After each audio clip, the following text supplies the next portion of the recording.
because I'm going to get a bath if I. Mixing your kombucha, you say? What did you mix? This one is fucking the fall flavor. It is called Living in Gratitude is the flavor. Are you mixing two kombuchas? Is this like a kombucha? It's doubly grateful. Apple, turmeric, carrot, and spices, it says. Turmeric. I can dig the carrots, and that actually sounds like a good blend. That sounds like a fall mix. Way better than run out of names, so they got to do a sentence for the name. I'm gonna pass on that one. It smells good. You didn't say pumpkin in that. It doesn't say pumpkin, but there might be some kind of like other spices. I like it. It's fall without the pumpkin spice. Yeah, it might be the spice. It's like the company that likes it, right? Speaking of fall spices, welcome to the Late Sesh. What is going on, everybody? You see, we are in the middle of a conversation here. Welcome to the Late Sesh. Dad to the bone. Homemade apple cider. Hold up. Wait a minute. Hold up your mug, painted lady. Dad to the bone. Dad. There it is. I like it. I don't have my cool mug, so gotta use my dad's. Cheers, everyone. Thank you for joining us this evening. Appreciate it. Hopefully you guys are able to hang out for a little while, smoke with us, laugh with us. Make sure you switch over from Top Chat to Live, and please give the show a thumbs up. It's a allspice, a little nutmeg, a little cinnamon. Yeah, it's got about like that shit. That's all that's in this cider right here, man. I made a whole half gallon of cider out of like 8 apples.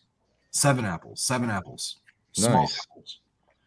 Yep. Yeah, it says on the ingredients, it said cider spices. So I guess they're too lazy to actually list out each one. Yeah, it's proprietary Spartan. Here's Daddy Red. Yeah, simple stuff in that, man. It's usually like allspice, nutmeg, cinnamon, of course, and that's really about it. Allspice, nutmeg. Maybe some brown sugar if you're not getting sweeteners from other else. But dude, apples sweeten it up. I don't use any sweeteners in the cider I make. I'm not fermenting. So. We need to know how long it lasts for, though. How long? I don't know, maybe a week or 2 weeks or something. Well, the longer it lasts, the more alcoholic it gets. Yeah, imagine it would more than 4 hours, and you got to call your doctor back up. Yeah. Oh, that's what they said. It's going a little long. Put it in the fridge. But Spartan's right. It might just ferment and go to alcohol, and then it might just go to vinegar after that if you just let it ride. Yep. But the byproduct of the apple cider was applesauce. So I made not only sugar-free, preservative-free applesauce, but the cider, but the applesauce as well, which is great because Becca eats applesauce. I eat applesauce.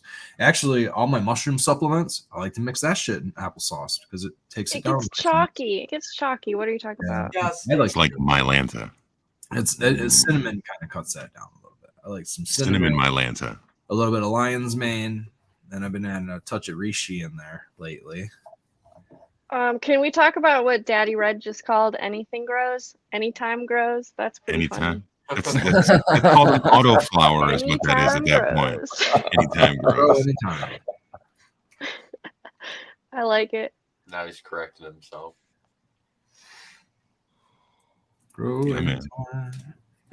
Did anyone wake up to extreme frost this morning like I did? I did not. Thank goodness. Yeah, I finally got worried. I turned on my heat. What? You were just all that thunder and the lightning last night, bro, talking about fuck that shit. I'm taking it till December. Now you're like, I'm a little nervous. I said October 1st and I took it till October 3rd. I did better than October 1st. I took it till October 3rd. It was like I was slightly worried last night. Like Sigmund said, make sure your pipes don't freeze. And 35, I looked at the weather this morning, it was 35, and I'm like, that's cutting it really fucking close. Normally, most of my pipes probably won't freeze, but I do have this overhang where I do have pipes that are actually, in the heat of winter, I've had them freeze on me like in the middle of winter time. That's with the heat on. So it didn't get down cold enough to maybe freeze, but you never know. That should get cold enough. It might expand some. Expands. It can make for a bad day sometimes. Yeah, dude. Yeah. And that's hours worth of work that you just don't want to. Well, especially when you are counting on that as your medicine for the year, you lose out on half a pound. That's fucking noticeable for sure. Bunch of botrytis. Hey, there's a DOG sighting as he's taking himself to bed. I see. He said, "Fuck this shit. You guys ain't talking about nothing tonight. I'm out of here, man. Going to bed." Going to bed. He'll demand it soon enough here. He's like, Oh, Becca's not talking. here. I'm not gonna get no love. Fuck this. There's no reason to sing like Bing Crosby tonight. There'll be no pettings and belly I rubs. haven't even looked up. No. No. He is a smelly dog, and Red likes to pet him much more because of that. Because he's smelly. I like the pet him. Because of Oh, that. not because, but that's why I don't pet him as much as I would if he wasn't smelly. If he But I wasn't do smelly. love him. There it is. IQ. He said, "I love you too, Becca." I'll be right He back. was so excited to see me this morning. He's like, I bet. "What? You're Where the back?" fuck have you been? Diamond rolled around in shit, so Painted Lady and I had to give her a bath. Sure did. Mm, Yep. She was laying on the ottoman, looking out the front window, and I No. could see this glistening coat and on a part of her coat, and like, what is that on her fur? I don't know. It's just wet or something. And I was like, Smells I a don't little think bit. so. And then he's like, I smell Smells. something disgusting. And I was like, And it wasn't him dropping ass for once. probably that. You're right. That's our first assumption right out of the gates is, you get a blown O-ring. Now, or something. Diamond is not known for this. She's never done this before, but there's a first time for everything. And she did. She rolled it something smelly. Sure did. Have to make sure his. Better than rolling around That's with my dead stomach. recommendation, Red/Becca, is to wash your dog, and then you. Yeah. Yeah, we got to give him a bath. It can be a struggle. I don't know, but Diamond's pretty. DOG Diamond's is got an not easy coat. easy at all. He just like flops down and he won't move, and he's really big, and He's very easy outside. He's very cool, like with the hose. Oh He yeah, uses the Mahatma Gandhi style of fucking passive, resistance to the bathing process. He's just Diamond won't shake off, and if you got a hand on her, she'll stand. That's the key right there, bro, is when you're giving a dog a bath, if you use like your hand and you touch them on their breastbone, like on their chest, or your hand on their withers, their back, they won't shake off as much. Then throw a towel over their back and then tell them to fucking shake it like crazy. Yeah, Dioge's pretty good about shaking off in the shower and stuff like that, but he'll what usually once he gets out though, his problem is he starts rolling all over the house. You know what I mean? And the house is dirty. So he just gets dirty again. It's like little shit. Just start rolling through more dog hair. You just got dog hair off of you. Yeah. It's definitely season for one though. You gotta get one. Red, we have a question in the chat. Do you normally wear pajama pants on the show when Becca's not there to dress you? I don't dress him. Come on, guys. Dude, I just found his pajama pants and made them accessible is all. I'm always lounging. It's either It's basketball. actually Becca's fault. This time. Can't blame Becca I for did. that. They were in a Pajama drawer. pants this time of year. You And would I never find him in a finally- drawer. Yeah. I finally organized all his clothes because he couldn't do it. And Three- so 3 weeks ago it was basketball shorts, and yeah, I don't like wearing jeans. All my jeans are dirty. They got garden all over them, so I don't wear those around the house.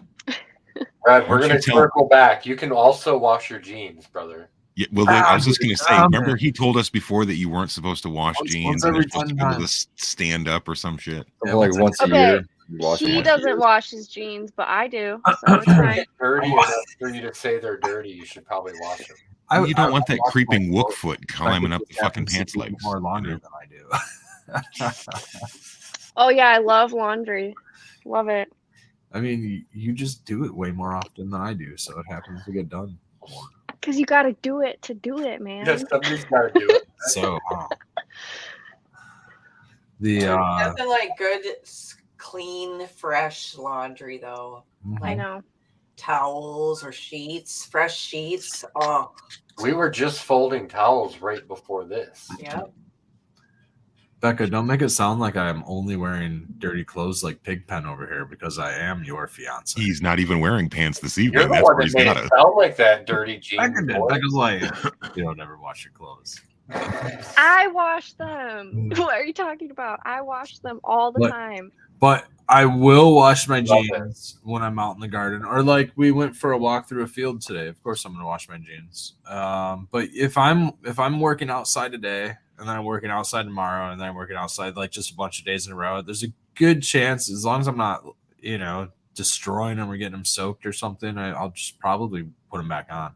When I cut grass and I get allergens and shit all over them, I usually toss them in the dirty clothes. I've never heard it called that before. Well, allergens, just It's grass. a joke, Red. It's a joke. The grass.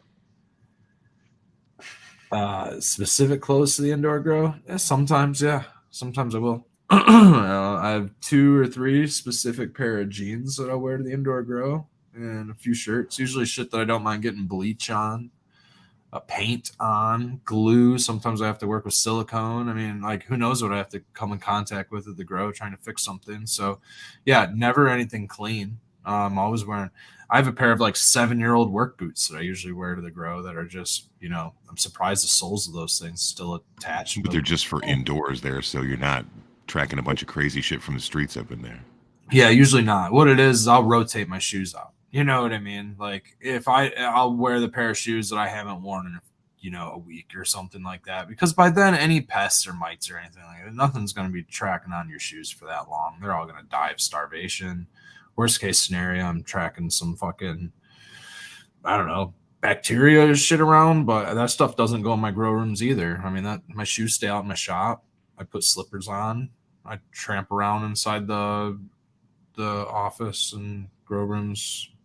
Actually, that's the key, is to have internal shoes, right? Yeah, I swap out my shoes when I get to the shop, and then I actually swap out my shoes in and out of the grow rooms. Right. So, do you have a cardigan that you wear as well? Pull the whole Mr. Rogers thing where you sit down when you come in the door, and we should have like lab coats or something. I'm sure. In all honesty, like. Really, we just pull our hair back for the most part, I used to be really good about wearing hats and things like that, but now we just make sure we keep our hair tied, and we don't touch it, obviously. But yeah, I probably like lab coats and stuff like that would probably be best. Actually, I have a what is it? I have a apron. I have a waxed canvas apron. If you seen Red in a lab coat, would you think that he was a doctor, a physicist, or a mad scientist? Clandestine, Scobo. Oh, okay. Well, then it would be the invisible cloak of laboratory fucking learning then. Yeah. I just got busted, guys. Told him it was my tea that smells so bad. Oh. Uh-oh. They believed it. It's okay. Okay, good. Speak it out loud. Ignorance of youth, right? Sitting over there They're hitting not that vape. listening. Drinking a special tea. She's got a Turn the headphone. fan on. I do have some tea that smells fairly bad. Some of them don't smell great. What kind of tea do you have that's fucking weird smelling? It's not orange pico, obviously. Dude, I love my orange tea. But there's some loose leaf tea that sometimes you'll make it and you're like, what is this feet smelling tea, man? Parmesan cheese. Oh, shit. I don't have Parmesan. That's what tea. smells like feet to me. And Fritos. Fritos smell like dog feet. Parmesan definitely has like a little bit of a foot thing going on. Yeah. Cheese will get that, yeah. Yeah, it's a stinky feet thing. Kurt says don't drink bad smelling tea. Yeah, I don't know if I could drink bad smelling tea. That would be tough. It'd be like Fear Factor. Have you guys ever gotten a tea reaction? Like from oversteeping or making a bitter? You mean too much caffeine? I think it's a caffeine reaction for me, but for some reason it's been specific teas. It happened last week when we were doing DP's show, the Saturday Mental Breakdown with DP. So shout out to his show for that. He had us on as Rosemary's Oasis for homesteading, talking about homesteading and, self-sustainability and things like that. And towards the, not even the end of the show, it was just like we were just in the middle of a run. We were like 3 hours conversating. I mean, I guess it would be towards the end of the show if you would consider that. I mean, it was probably a good time to stop, but I started feeling so nauseous and sickly ill. I had to just bail. And then within Becca, an hour, I was getting ill. I got sick. I emptied my stomach. It was terrible. And that doesn't puke out the driver's side door of in the the Bronco. Jeep. Yeah. Did you do it? The top down, of course. Oh, 80 miles an hour. We call I that had to get a bowl for him. Whatever. He's gonna Yeah. visit got a a bowl crab for him. shack so you can get the the fucking the bib that ties on there and it's got the little catch thing on the Does he bottom. hold his I hair back? put towels. I put towels everywhere. No, he didn't want me in there with him. He was like, "Can you close the door?" I made closed sure I the door. kept the seat down this time though. It wasn't, just cradling the bowl. Smart, The smart. We're learning. We're learning. Yeah, Baby I'm steps. honestly, as soon as I emptied my stomach, like the minute after I like went back in there and I like the whole time I just wanted to take a shower, but I had like really like the migraine, man, like this gnarly cluster headache, and it was just like pressuring so bad. And I couldn't stand, I couldn't open my eyes, I couldn't do anything. And as soon as I emptied my stomach, I was like, oh, went and took a shower, smoked a doobie, and was like totally fine. And just like, or maybe smoked a doobie and then took a shower. One of the two. I think I immediately took a shower, but I rarely, knock on wood, you know what I mean, get sick and just out of nowhere. And the only thing that I really changed out of my evening and diet and everything was I had a cup of chai tea. And it says to steep this black tea for 5 minutes, which is kind of a long time to steep black tea, isn't it? For most black teas. But we had some the night before. It's funny you say this because to me, like making tea is one of those things where I let it brew all fucking day and try to get as much caffeine out of it as I possibly can. Sun tea, I used to be able to do that too. And when I was growing up, my grandma and everybody, they would just let the tea bag sit in their tea in the 10, cup. 15 minutes, all you really need. That's it. Sip out of the cup. You know what I mean? With the damn tea bag in there. And so when I was drinking tea as like, I don't know, a teenager in my 20s and all kinds of stuff, I would just leave the Lipton bag in the cup and just fucking leave it there. Green tea, just leave it in the cup and just keep adding hot water to it. I definitely can't do that anymore, obviously. But, on the back of most tea packs, it says steep for 2 minutes, steep for 3 minutes. I mean, that's because the tannins are gross. You exactly don't mind that? Exactly. That's why it says steep for 2 minutes. Well, no, I just didn't know how to steep I'm telling you that I was nurtured on how to steep tea through a bunch of family members that would just leave the tea bags sitting in the cup of tea. So that's how I thought that's how you drink tea. I think I my never mom wanted did to the pack same tea. thing, but like I didn't know figured out that when you don't do that, it tastes a lot better. Totally. You're like, oh dang. No, I had no idea there was a flavor thing involved, man. Because I would load up half a cup of sugar and like The just overpower it with sugar. Yeah, I'm talking 20 years ago and drinking. Well, then I figured out that tea is really cheap. And then I was like, why did I ever reuse tea bags when you can get like 1 billion of them for $2? Yeah. There's some great grandmother shit there.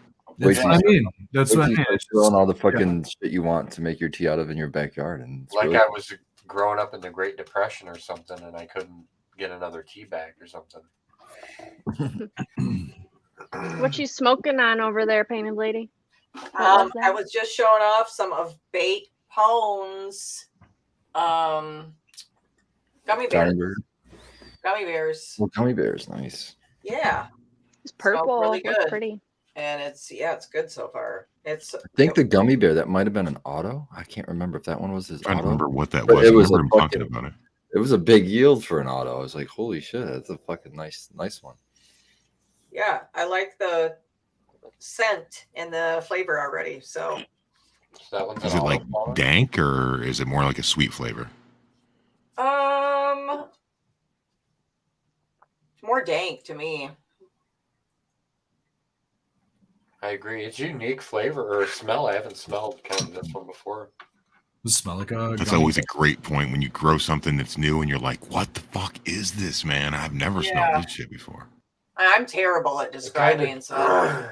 Sorry, it kind of does. It has like a candy gelato kind of smell. Did it give you a puke reaction? Was that what that was? No, I had to like Gummy bears always smell like a little, I guess, citrusy or maybe like grapey.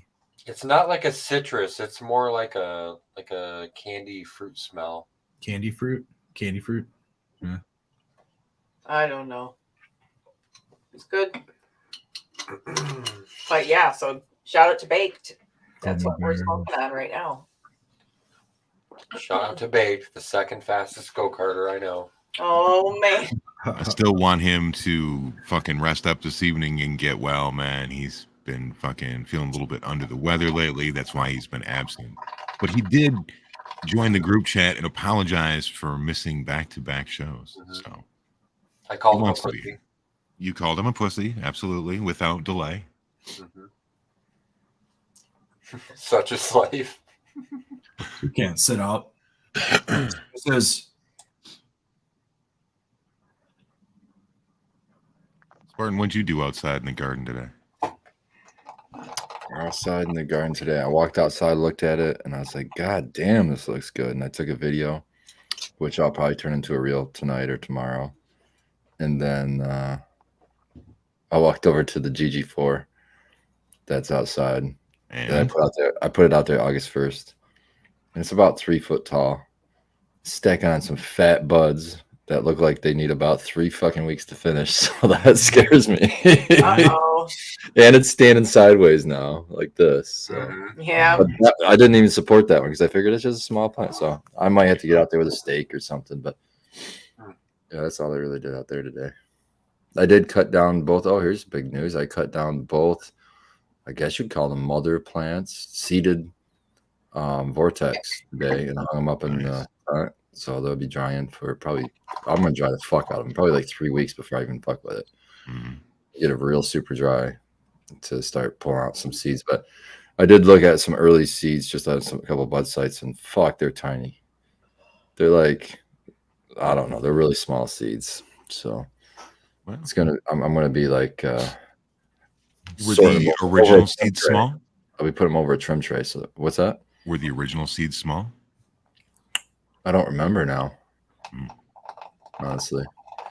Well, I have my 4x8 set up in the garage. I have my dehumidifier inside of there, and I have my very first 4-inch fucking exhaust fan is just pulling air out of the tent.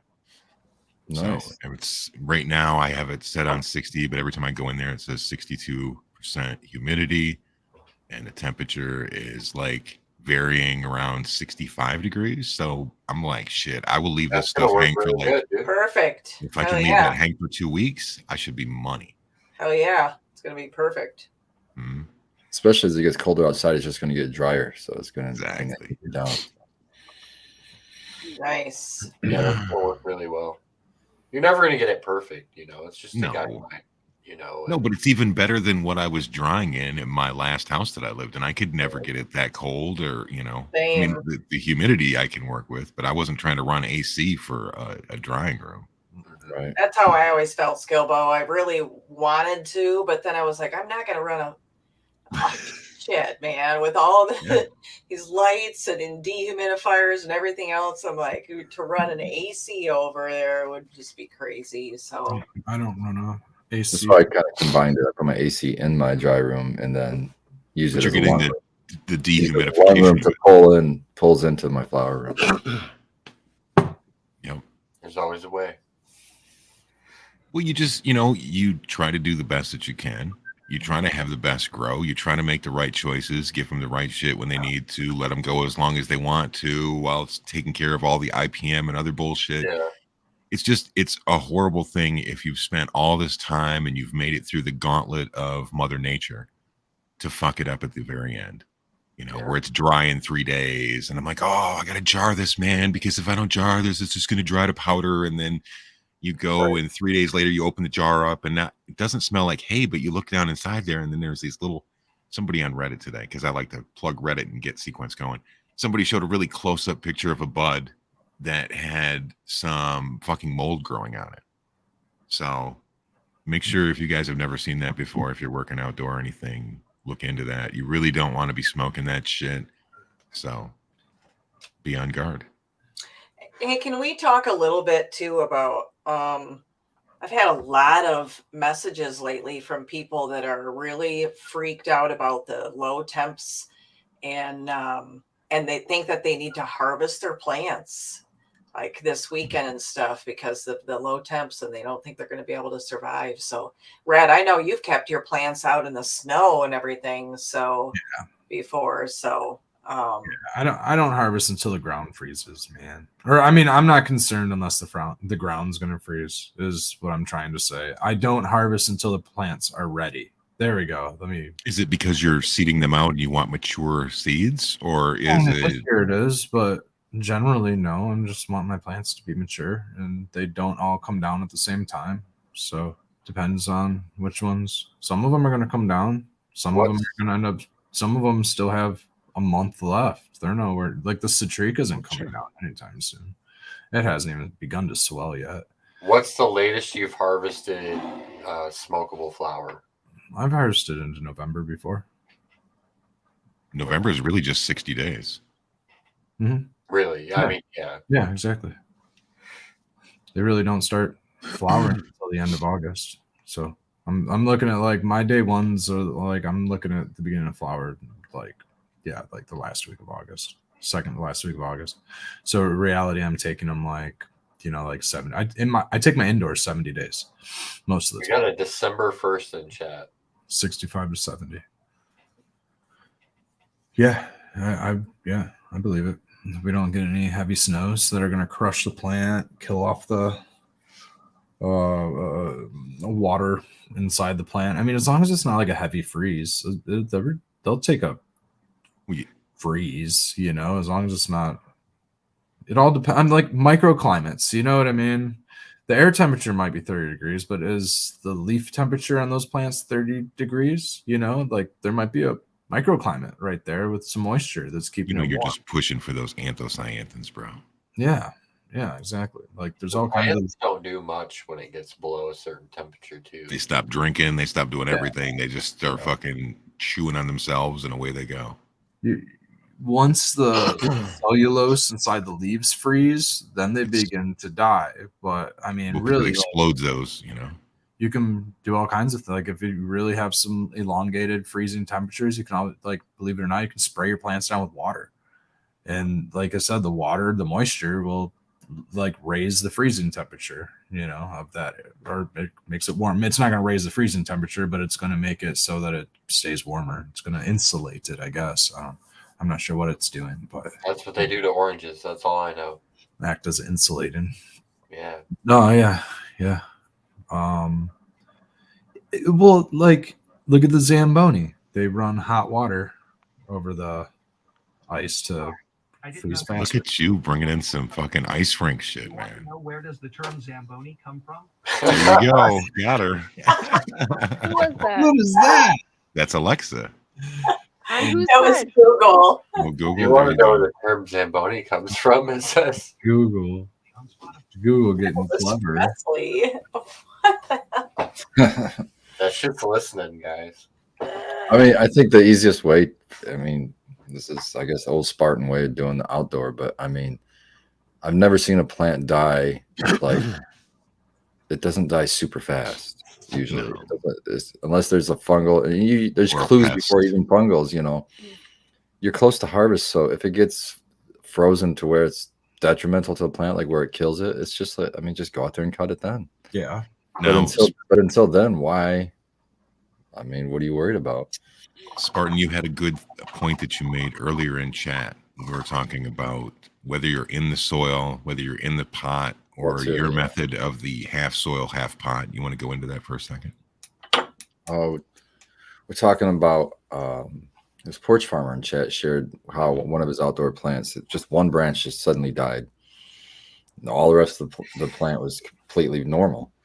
I didn't know. And I said, I've seen that outside before. So I asked him if he was in the ground, and he was, which I suspected because like when root animals like a mole or a groundhog or anything, when it fucking goes and eats a root or detaches a root, it could, if it's big enough, that root, it'll kill a whole branch or half a plant. I've seen a whole half a plant just fucking fall over, and we just couldn't figure it out for the longest time. So our solution was to pot them into fabric pots and just sink them halfway in the ground. That way, most of the root ball is pretty contained in that pot. A lot of it does, some of it does go out, but the main root ball, the main core of it is kind of protected from those coming in there. it's a triple win too, because like Painted Lady was telling us about, driving a bar of re-rod in to attach her pot to, so that the heavy winds didn't blow it over. By being half in the soil, you're combating that as well. There's also some wicking going on that you may not be if you have, pots out in the yard and you're using like saucers or anything as a catch. So, and it elevates your roots a little bit, like a raised bed. So if you're in an area that gets a lot of rain or something like that, where it does kind of elevate it up a little bit, it gets those roots out of the water. And if it's really fucking hot summer, being in like a black pot or a black fabric thing that's half in the soil is going to keep that cooler for the root zone than being completely above ground. I'm there we go. We kind of ping pong that back and forth. That worked out pretty well. I'm seeing some stuff about bud rot and botrytis. And I you'll get a branch in the middle, or you'll get a bud down low, or you'll get something that will have mold on it. And yeah, I mean, I'll pick those out and I'll throw those away, but that doesn't mean it's a bad plant or even a bad branch for that matter. That's usually isolated. Yeah. And honestly, man, I don't think that it's a temperature thing. I mean, okay, all right. Temperature and humidity, yeah, those are definitely going to, if a pathogen is in your bud, you're going to get bud rot if the environment is correct, and that's humidity and moisture related, right? Or temperature and moisture related. Now, if you don't have a pathogen, you have a nice healthy flower, and you don't have a worm in there, you don't have a sunflower seed stuck in there, you don't have a bird peck in there and shit in your bud or something like that, you shouldn't have any issues with bud rot in a healthy plant. Like a healthy plant should be able to resist moisture. If you're going in there and you're opening up your buds and taking a peek, that could be you could have introduced a pathogen and caused bud rot by just being nosy. I just leave my plants alone. I haven't even gone in my garden I haven't watered my garden. I haven't done shit in the last 6 weeks. Becca leaves and now nothing gets done while she's gone, but she's gonna come back. She's been gone for 6 weeks. We picked the tomatoes. We did all that shit, man. The cannabis is on its own. We haven't even staked most of our cannabis up. They are strong, healthy plants that grow great vigorously in the wild that do not need that much of man's attention unless you're really like pumping them with steroids and making them huge plants. Even then, like they're huge. They have stalks like this. Those things aren't going anywhere. The buds are standing up, man. They're heavy in the rain and they're bending, but there's elasticity. Those stems have elasticity to them that allows them silica in them, Red. That allows them to be. We haven't done any additives and everything. This is just in the ground, They're straight chilling. Yeah. Hey, what about you? What are you going to try with yours? The more I think about it, the more issues I have. You stop thinking about issues and you just let nature do its thing, and you just work on other stuff. I couldn't believe today when I went outside, and it was kind of like what you said, Red. I hadn't really checked on Afterglow or those two plants out in the front because they had really taken a hit from the last storm that came through and just kind of broke a bunch of the branches off before I could get them really staked down. And so I hadn't really paid too much attention, and I went out there today just to look at it, and Afterglow's got some really cool bright pink pistils. Ooh. Yeah, it's really, really cool. So I took some photos. Hopefully it'll come out. I'm not sure if it will or not. It really doesn't. Sometimes, I mean, with your camera phone, it doesn't really transfer like seeing it in person. But we'll see if I captured it or not. But I forgot I even took those until a little bit ago when I was showing sequence. But yeah, other than that, same kind of thing. I've just been letting mine go, other than just trying to yo-yo them up so that they don't fall all over the place as the buds get a little bit more dense. So they're looking good. They're starting to turn. My triple X is smelling great and looking yummy and frosty and has some rails. And yeah, man. So yeah, I'm hoping I can get it to harvest. Is there anything close that's you guys are looking at taking down first to try to get some head stash smoke going? I mean, that one is probably going to be one of the first to come down, I think, because it's starting to turn purple a little bit in the buds and on the leaves and everything. So it's getting there. And Yeah, other than that shepherd's pie is purple. The buds on that are purple, but same And kind of huge. scenario with Afterglow. It's just kind of like, all just kind of like looks like a weeping willow. Well, what are you tying your So, yo-yos to? huh? I What are have you- nothing to yo-yo it to. That's the problem because it's out I'm in the like, middle of the yard. so you're yo-yoing one side to the other and then pulling it tight to try to lift each up like a drawbridge, you know? Didn't work. Yeah, so It didn't work. No. it just nothing worked for it. So I think what we're just going to do is end up seeing if somebody might be able to run it for us and just use that for dabs. I got I want to comment on a couple things in chat that have been brought up: shaking the plants, and Don't use blowers. to do, and drilling things into the stems, things like that. All of these things, man. If you just grow a nice, healthy plant, you're probably better off not doing anything else than doing these little, Hands off, man. these little tricks late and season stress things training. like that. Yeah. For example, drilling into the plant, could be introducing all kinds of pathogens and things that will kill your plant, and you could be doing harm. Walk out there. Pluck I some- thought you weren't supposed to shake them. Yeah, Then shaking gets the plants or water using in. the leaf blower to blow the Blowing dew or the water water into off the it. plants is going to do the opposite. It's possible that you're going to be shaking it right into the buds and causing botrytis instead of helping prevent it. It's better to trust the trichomes will do their job and make the water beat up and stay away from the buds than to shake it around and just let the heat of the sun or the wind just evaporate that water. And it dries quickly outside too. That's the thing is you wake up and there's like dew all over every fucking plant in the morning. You're like, oh shit. And then, by 9:30 in the morning, completely dry. You just leave them alone. Because you don't want to drive water into it because then it's not going to be able to dry. And then you've got problems starting before you even get to the point of putting scissors to it. So For the most part, our air those is waxes and lipids do their job too. our air is really dry right now. Once the temperature gets up, it's 40% humidity in my house. At the farm today, we were just out there. I was in my drying room. It was 40% humidity in my drying room. You know what I mean? That's ambient. Ambient is 40% right now. It is dry air. At least in our part of Michigan, which is central southern Michigan.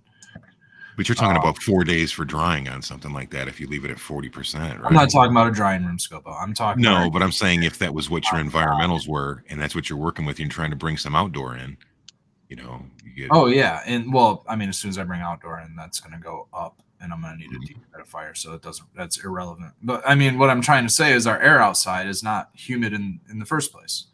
So, I mean, like worrying about things like bud rot and botrytis is like, I mean, yeah, you might hit dew point in the morning, but as soon as the afternoon hits, like it's 40% humid without like having a rainy day or like clouds or anything. It's not worrisome here in our area. Somewhere else, sure. You know what I mean? If you have a wet climate right now, probably down south, they have some wet climates going on right now, but we're in a very dry season still. I don't know when we get our wet season. When do we get our wet season back? Do I can end in November, December? I think that's when we get our wet season back. It's gonna be dry up until, yeah. And then even still, then it's cold, then it's freezing temperature, so it's still dry. It's all relative to temperature. Humidity, RH, relative humidity is relative to temperature. As temperature goes up and down, that can actually fluctuate humidity. So, it could be X humidity outside when it's 30 degrees out, and then as soon as you add the temperature up, that humidity is going to drop way the fuck down. So it's a function of each other. Well, I'm super excited to hopefully get something to harvest because, man, I've been bankrupt for a long time. Bankrupt. Oh, I like that. Well, I don't like being bankrupt, but I like that phrase. That's a good phrase. It's terrible. And so, yeah. And I'm just really super excited to get back to loving growing again and going back to my style that I loved and that was working. And then I fucked it all up because I was going into the legal market. And yeah, so I can't wait to get back to loving it again and just going down and having like a nice small little room and not having the pressure of like trying to grow, just more strains than I needed to, and more than I was, wanting to actually. So I could keep track of. That was the hard thing. It's just running too many and being able to care for all their needs at the same time was just too difficult. So can't wait to just be able to pick a few strains and get a few plants too. Like, I don't know, like 5 Which plants one? or so. Which one? What's the pack that is calling your name that you've been thinking about more than once? Oh man. Well, I don't know because we just got a ethos Notification. multi-drop or multi-pass drop. So I'm gonna wait for that to pop this week and see what maybe sparks my interest in there. And then whatever sequence wants to grow. Multi-pass. Multi-pass, man. Auto flowers for next year will be coming in that fucking multi-pass for sure, man. Because they just every time that they've done it, they've given you guys more and more and more options with them. It's like, holy shit. Yeah, I've got a bunch of them from the last one that I still haven't run yet. So yeah, I'm super stoked. And I have a shitload of Irie, of course, and some other fun stuff that Noob has given me along the way. And would you try Lemon Jeffrey again? Zoo. No, because not right now, because we have so many other options in such small space now. So I'm not even gonna run Galactic indoors. I'm just gonna it's time to move on, and we're probably just gonna run a few here and there, and we've got so many options, and it's nice to have so many options. So yeah, can't wait. I'm excited to get back to it again. It's like that to me. That's like making it a hobby, right? So you can just do what you want. You're not under anybody's agenda. You get to make the decisions again. So that's like freedom, and that's what makes it cool. Yeah, I'm happy. It's happy you can get it because then your heart's in it, and you're able to do what you want and use the nutrients you want, and your heart will be in it. You'll be down there and into it, and that's really grown, if you ask me. Yeah, it was just getting to be too many plants to be able to take specific care of each one every day. Like I used to like to look at every single plant every day and see how it's grown and weave it in and out of trellis, and so deleafing them. Yeah, everything. And then I just was like conveyor belt, and then it just got to be an assembly line and like working at a factory, and that just wasn't fun. So yeah, can't wait to get back to it again. Do you have anything picked out yet of what you're going to start with, or are you just leaving that open for now? Just I know that he wants to run that Soulfire, the Get Down. He wants to run that, I think. What's the story on that? Do you know? Or is that him that knows the provenance, all that shit? He's had those for a bit. Yeah. We've talked about it, and I never remember. I can't either. I was hoping someone would be like, "Oh yeah, that's that one, dude." What is it again? What is it called again? I'll look it up. Get Down. The Get Down. It was something about cake or something. I'm not sure, but I wonder if he's going to do that. What was that one that he had? White Wedding that he really liked too. That was a. Oh, dude, you should see. Actually, maybe I can pull up a photo of it. My friend, I gave some of my white whiting seeds to a friend of mine, and she grew it outdoors on her deck. And check that shit out. Oh. Yeah, man, it's like purple. The leaves turned all purple. Some frosty shit too. Let's see if I can get to the other one that she showed me, where it's starting to yellow all out, look really nice. Hell yeah. I'm sure she appreciates it. Yeah, she's really happy with it. So that was one of my favorites from my last harvest, White Wedding. Woo. Packed a wallop? For me, it was a night timer, that's for sure. But just made me sleepy. Speaking of night timers, Spartan, you still. When's the last time you grew Mac 1? I've always I continue to grow. I haven't flowered it for a while. It's sitting in. I was thinking about that today. I was I've got one in veg that I'm trying to decide. Do I want to put it in a breeding tent or do I want to put it into flower? I want Mac to put it in Vortex. flower, yeah. That's what I'm thinking. Oh, That's what I was thinking. I might just paint some of that pollen on it instead. So I vortex. put it in the flower room and then. Yeah. So if you allow me to share screen or whoever can do that, Let I've me got get that on full back screen there. here. I found it, I think. There we go. So it's the Get Down Soulfire Genetics, and it says it's meltdown times black bananas with the yield was medium to heavy. Fragrance is the fragrance is electric orange. Size, That's why he wants it right there. and it goes the characteristics. The Get Down boasts highly greasy, resinous flowers with an electric citrus funk. Grown best as a multi-topped bush, she's a standout in any garden. So that's what that's about. It sounds pretty good. Yeah. So I think that's probably one of the choices that we'll make. And then who knows? There's so many ethos ones that I've been eyeing. I just look at Noob's page and look to see what I want to grow. No. Right. Yeah, looks pretty good. Okay.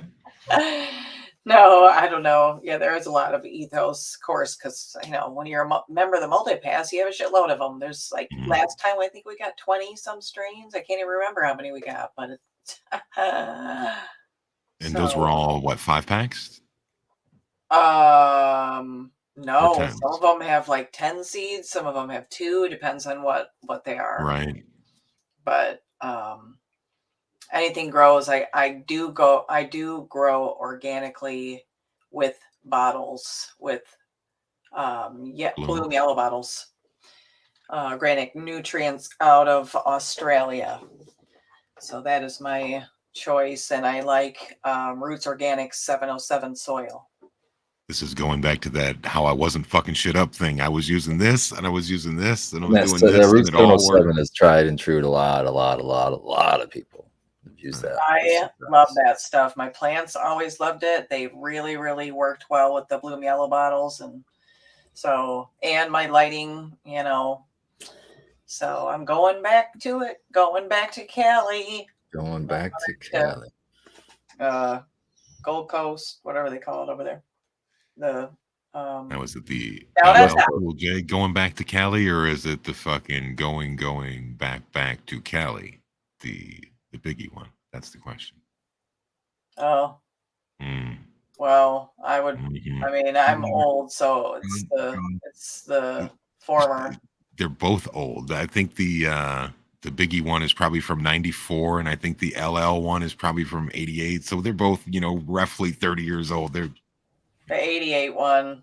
Okay. The question is, do you represent Queens or do you represent wherever the fuck LL Where are we is going from, with right? this? Where are we going with this, Red? LL, that was one of LL's lines. He represents Queens. He was raised out of Brook, baby. Oh man. Biggie is Bed-Stuy. I remember growing up when hip hop kind of first Grandmaster Flash and stuff came out and all that, and I was like, oh, this is my shit. Turn up the radio, man. Oh, I loved and all when it that. started too, they would mix it with remember when they would mix with Aerosmith, or they'd sample out of different rock songs. Run It seemed like a lot. DMC. Oh, yeah, Run DMC. Yeah, that was the one that I thought was cool to do that crossover to pull in that audience from the pop, the pop, popular music. So that Grandmaster Flash shit is 40 years old. I think that's from 82. I think it's about when I started listening to it. That's exactly about how old I was, because it was just new, and I remember going to see Jesse Johnson and New Edition. Bobby Brown. Yeah, man. I used to love all that shit, and then somehow I transcended into punk. Somehow. Same thing. But yeah, that was shit. And my Public Enemy. Woo! I've seen Public Enemy, and I've seen him in For Fear of a Black Planet. So that would have been 1990. Seen him at the Joe Louis Arena. Yeah, that was my shit too. Especially when Becky. they did that. Slayer did something with Oh yeah. Yeah, that was awesome. Then they did. They also did some shit with Anthrax too, like Bring the Noise and all that stuff. Anyway, Becca, Sorry. you're so fucking noisy. I can't even hear Painted Lady try to explain things to me because you're down there making so much noise. Jesus. She was waiting until you get into her lifetime so she could. I know. I gotta fly forward about another 20 years and we'll catch up. What are you talking about? Am I being loud? No, not at all. You're not making a peep. I'm just enjoying listening to my cozy blanket over here. Wait a minute. Back that shit up, Spartan. What was that comment that you made? Which one? I made a lot of comments. The 20-year comment. Something. I don't think I said anything about 20 years. I said she have to was me. be talking about something when she was alive. Right. And then she So I said I got to bring it forward about 20 years. Oh yeah, Scuba said the 20 years. Okay. It was me. It wasn't Spartan. I'm not gonna let you take the rap. Spartan led you up to it. Just no Put you up to it, Skillbow. Okay, all I'm not right. gonna let you take it. Somehow I got That the fault girl. for that one too. Anyway, terrible. You know, I was enjoying the conversation that Tara was talking about last night on Bro Show Live. If you guys didn't catch it, make sure you go back and catch it in replay. Talking about the fuck. Now I'm drawing a blank on what the actual fucking proper name for it is. Tissue culture. Tissue culture. Thank you. So Yeah. hopefully we can get that lady to come on here and give us a breakdown for, because that's all cutting edge information. Right there. I think that's really cool. She's learning all that stuff. Really cool. She never gives herself credit, and I'm gonna do it for her. You know, when we started this show, Tara was very intimidated, and when we asked her to join us for the Wake and Bake, she was even more intimidated. She was like, I don't know anything. And we're like, Tara, you've grown plants your whole life. You've had gardens and things. And then when she moved from Ohio up to Michigan, she got in, and she has touched more plants and worked on more plants than most people in the chat have. Most of us. For sure. Well, except for Spartan, of course. Well, I said in the chat, I wasn't going to even try to go with the Spartan thing, but, you know, that's just that repetition over and over and over is going to make you a better grower, because you're constantly, you know what I mean, cycling Knowing things what through. to look for. Mm-hmm. Knowing what to look for and just getting used to doing everything and knowing how to do it. And And just picking up all the skills and just seeing that number of plants, and it's not like they're monocropping, so she gets to see like a wide range of, you know, wide They range. had like what 35 strains when we went and toured that Freedom Green. Shout out to what do you think it's going to be now that they can tissue culture, bro? It's going to be hundreds as well. Oh my god, I know, man. Because those don't count as plant count right No, until they get to be a certain size. Absolutely. Once they start throwing roots. Yep, that'll be perfect. That's super cool. I'm super happy for her. It'd be cool for her to, you know, it's all learn more about it. I'm sure she'll be able to. She said that they're going to have a thing where she goes to their lab where they can do some more of the more advanced stuff like the meristem tissue cultures, things like that, where you'd be cleaning them up. Right. And she has that, you know, previous history in the healthcare field and stuff. So it's actually playing into her wheelhouse. So I think it's a win-win situation for her, and it's awesome. Yeah, there's several tissue culture labs in Michigan. Red Pill and chat's asking. I know of one in Flint. Tiki Man has set up, and then there's a lot of them around that are they're actually working with commercial facilities to, if they have cuts they want to get cleaned up. HPLV, hop latent viroid. That one's running pretty rampant through the commercial scene right now. And probably in the home scene too. And now what kind of an SOP is I'm starting to hear more and more of is people just like every single cut that they bring in or every single cut they have in house is getting tested. It's making sure that why do you want to make an investment in something that is so bottom line driven? You know what I mean? You really can't afford to fail. True. Yeah. But there's a niche Speaking of market commercial there. cannabis, do you want to talk about the upcoming fucking rally at the State House, since it's still kind of early and I want to make sure people hear this? It is on the Yeah, well, 11th. it's not that. I mean, really, it's what a little over a week away on the 11th, on October 11th at the state capitol up in Lansing. There's going to be the Michigan Harvest Rally. I think it's mostly organized by the Michigan Weedsters, but I'm sure there's a ton of people behind it. But Michigan Weedsters are kind of spearheading it, at least. They've actually been gracious enough to give me a 5-minute spot to talk, so that'll be cool. They're going to have booths available for people that have companies that want to pass out, like Red and Beck are going to be there, I believe. Red Sesh Farm. So there's going to be a lot of people from the community showing up, and I think it's going to be a great kind of a vibe, I think, because it's just we're all coming together, not just caregivers, not just patients, but recreational users, people with licenses, people that aren't the big MCMA companies. They might have a Class A license, Class B, Class C, whatever, but they don't have them stacked, and they're not lobbying again, giving to lobbies to take away caregiver rights or anything like that. And I hope that the overall message that we'll be seeing there is that, hey, there's a spot for everyone. We just have to be at the table. You got to give us a seat at the table so that we can be heard and everyone can have a positive, experience with the plant. There's no reason to work against each other.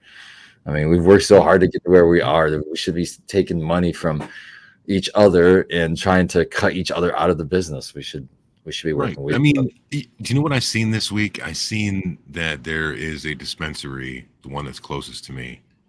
They had fucking $40 ounces the other day, dude. Oh, 40. That's a slap in the face. 40. And I feel like I can use my point to dovetail against yours, which is there is room at the table for everyone, because some people just cannot afford to spend the kind of money that they'd like to, but they still need meds. And, that's where the caregivers can come in. If you want something, if you just want meds, there is a way that you can get them, cheaply. And I'm not knocking the corporate structure of cannabis. I realize that is part of the deal that we engaged in when we passed these laws, that was how it was going to go. But I hate to see the smaller people get squeezed out. So if there is a model that we can make work where we're not squeezing people out of the market, then that's what we should really try to support and rally behind. I agree, man. And there's already a lot of groups, or I don't know what you want to call it, content creators or whatever, signed up that have given their logo and they've signed up as ambassadors. I think their last count was over 150 people. I just signed up myself. I'm one. I think the Bro Show's on there. Reds, I've seen theirs on there. So, I mean, I just think the hardest thing for me that kind of it's on Tuesday, right? So I wish it was on a day that everybody could show up and the whole community could be there and it would just fucking fill the whole. But I've had contact today from I'm not going to shout him out right now because I can't remember his account. I know what it says on the DMs, which is the personal one, but I don't. Right. But they're from Illinois. They're activists out in Illinois, and that I've been chit-chatting back and forth with. And they said they wanted information about it, and I told them, and they're going to show up. It starts at noon. I don't think I said that. It starts at noon. And they're going to show up. So that's impressive as hell to me, somebody that's coming from out of state to show up and support the cannabis community. So I don't know, really cool. Knows no boundaries, man. I would love to. I mean, it's a double-edged sword because that's gonna, be nerve-wracking for me. But I'd love to fucking look out over the lawn and just see it full of people, full of fucking people. You know what I mean? Just to send a message to lawmakers while they're, at work and they have to walk through a crowd of fucking people and say, yeah, this must matter in Michigan. You know what I mean? That would be cool. It will be cool. We are 1 minute from hash time, less than 1 minute. Oh, speaking of that, I cleaned out trim tray, so I got Spartacus all filled up, and I've got trim tray. We haven't seen Spartacus in a while, bro. Last time we saw the trim tray, it was filled with male pollen. That was another tray. That's a dedicated another tray right now, man. Okay. That reminds me, I have an old trim tray in the garage that I don't use. Maybe I should shake out that mail that I got outside. Dude, I got a lot. Hash time. You did get a lot. I'm blown away. Hash time. I had a couple mails that I stripped clean of leaves and just kept them alive so I could harvest the stalks later on. And the bottoms exploded with male flowers. One of them, like all of them. See you, Becca. They all did. I thought one of them, and they all fucking exploded. They just bushed out in the last week and just blew up with flowers. They flowered. They're Resilient. super It's a resiliency. and they just like blew up. Total purple flowers. They look so cool because of the cold. Yeah, I had a 2020 Mendocino something good that turned fucking beautiful purple at the end. 'Tis the season. It was It is beautiful, the season. Bilbo.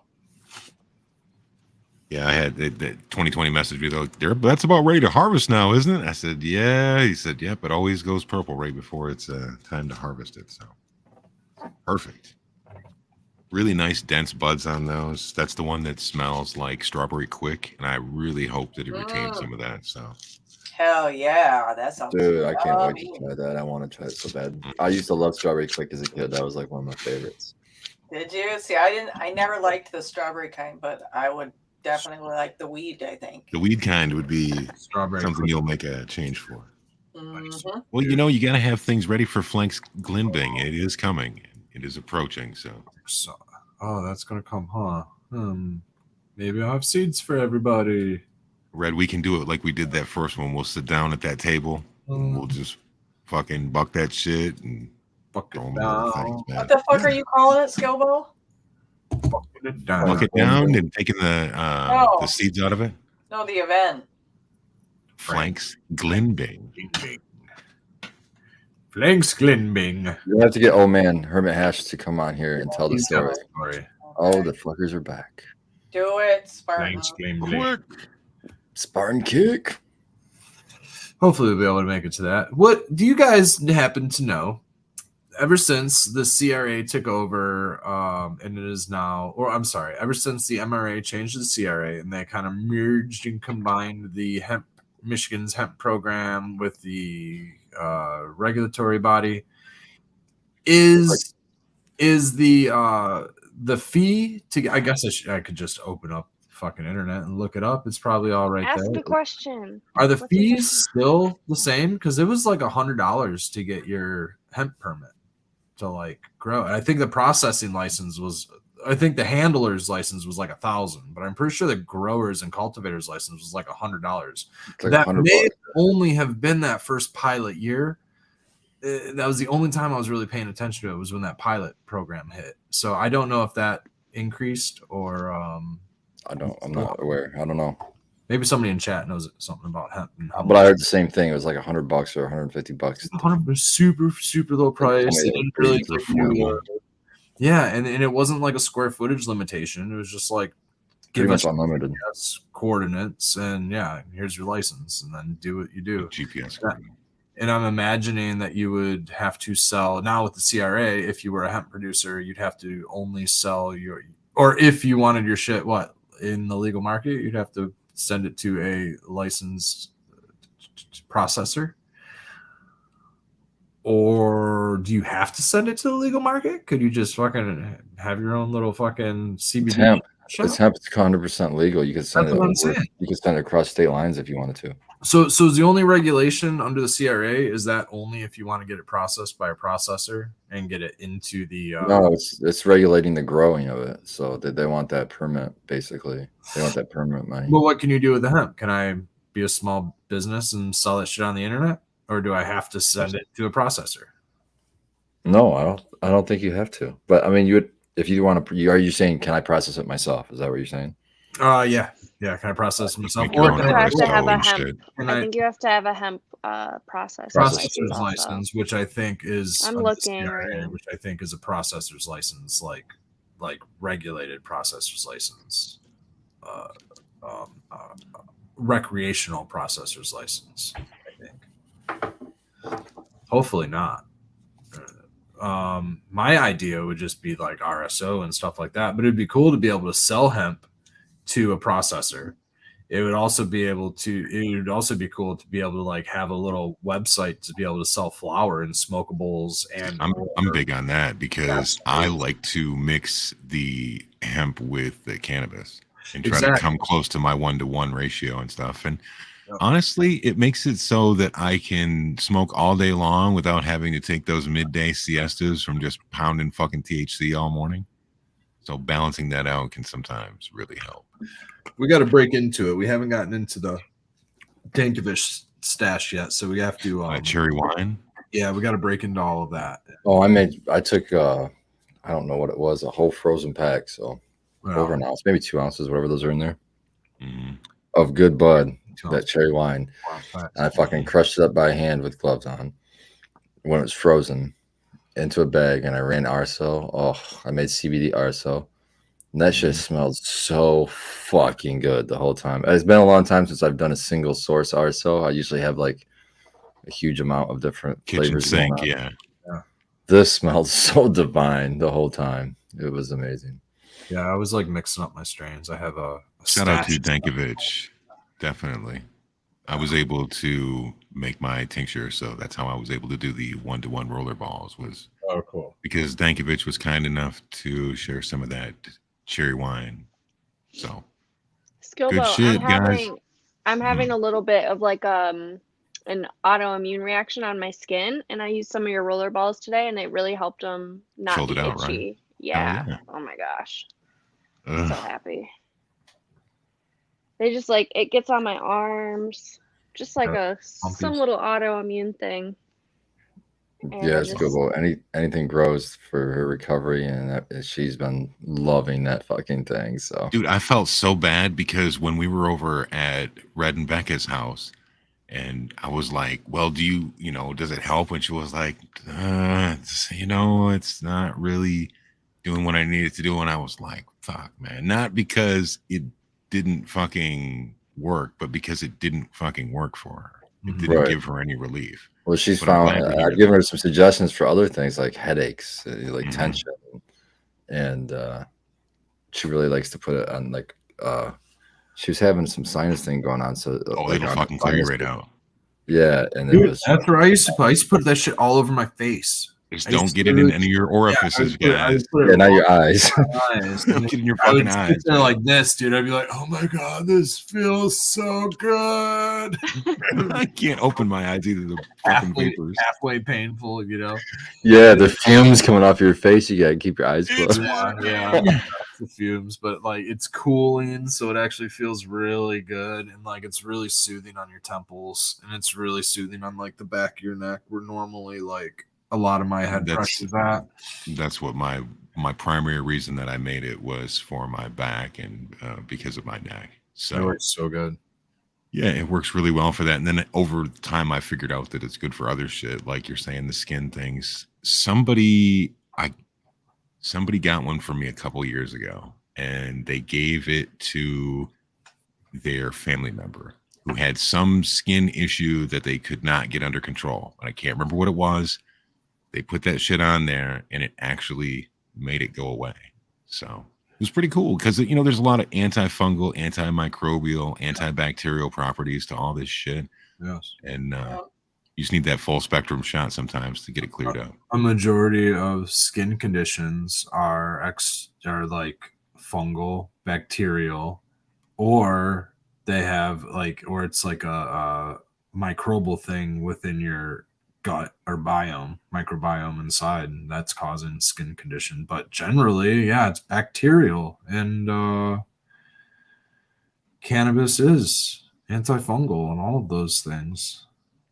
You're using a lot of other agents too, right, Scope, or fragrances and other things that There's all kinds of shit. Have other antibacterial and antifungal properties as well, I'm sure. Just about everything in there does at some level. You think mint, menthol, that definitely does, and things like that.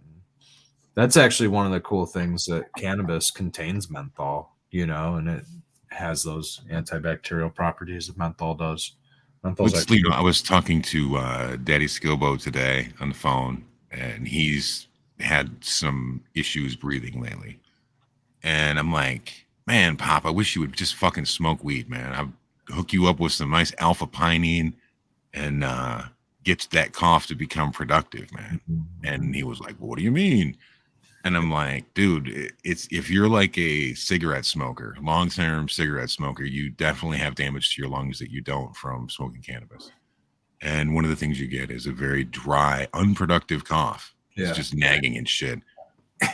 Fuck around and find something that's high in alpha pinene and then blaze that. And you'll find that, I mean, it's kind of gross to say, but all of that unproductive shit becomes productive within 2 or 3 hits. And you can clear all that out. After you sit there and cough and die for probably 2 minutes, it'll happen. But more like cough from your diaphragm and less from like cough from your eyes, Red. That's what you cough from, basically. Yeah. So I had dinner with some friends last week, and one of them is not a smoker. Oh. She doesn't care, that I do or that's throw good. it or any of that. Not at all. But and her new boyfriend is a smoker, like for 12 years, has never quit in that amount of time, all day, morning, has anxiety, uses it for that. And recently went to the doctor and found out he's got high blood pressure. And it was like 160 something. Cannabis can cause high blood pressure.